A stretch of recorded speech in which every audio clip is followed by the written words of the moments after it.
Hi there. Words like little, a little, less, and least. They're used with uncountable nouns like money, water, time, and rice, and so on. For example, I have little money left after shopping. Shopping করার পর আমার কাছে আর কোনো টাকা নেই বললেই চলে।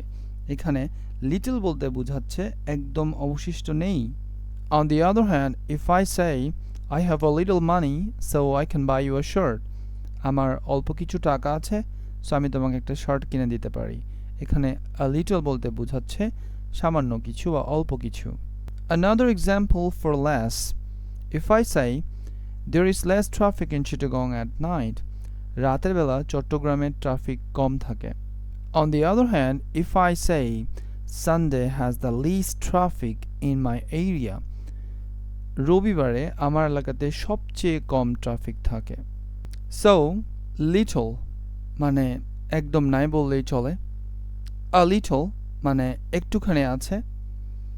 Less তুলনামূলকভাবে কম থাকা। Least সবচেয়ে কম থাকা। So, I hope now you understand how to use these words little, a little, less, and least in English sentences. Thank you very much for watching. Happy learning.